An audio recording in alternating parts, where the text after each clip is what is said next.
Honorable members of the County Assembly, walimu wakuu ambao wamekuja hapa siku ya leo, wazazi na hawa madaktari hawa wako hapa na sare zao nyeupe. Mbuyamole mwenzi. Mbuyamole.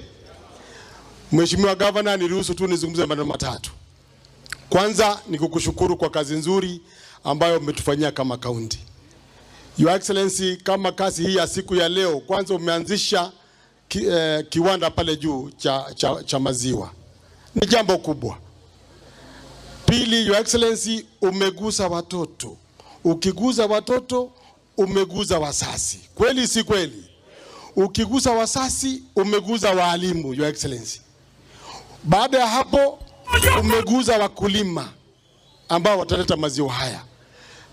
Na zaidi, Your Excellency, umeguza jamii yote.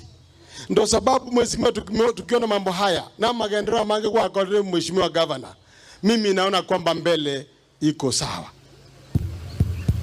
Mbuya mono, Your Excellency, tika bana basome amanga kwano ndati idora ko mwana nyura mabere, Your Excellency, na areba goja ko ka nyura mabere ka bekiru musukiori gwateba karigererie TV chikatun akamwana kunga gosibuka gachiche karentwe karigererie chikatuni ngakogoka gakorara karara gakoboka nenya mabere ndaro gasiba. Your Excellency, umegusa jamii na sisi tunataka kusema kwamba mbuya mona sega singia elio mweli. Your Excellency, amagendo wako na mange as your deputy, naambia watu kwamba egasi wako lenengia nabake bakororare. Your Excellency, mbuya sega singia tuenze tuanjirenga mugwanja totebi Governor nga umosike Governor ni 2-term Governor mbara. Your Excellency, taturigeri Your Excellency kae keroko sera bantu kwa raba tari ko tebabia liaka kitoko tebi Governor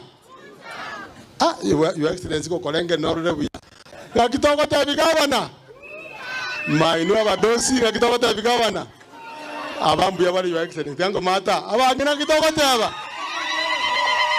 Your Excellency, kwa resa magisi ajire kwa haya machache, wale waliomo tusimame kwa heshima kubwa, tumualike Mheshimiwa Governor tuzungumzie. Karibu Your Excellency.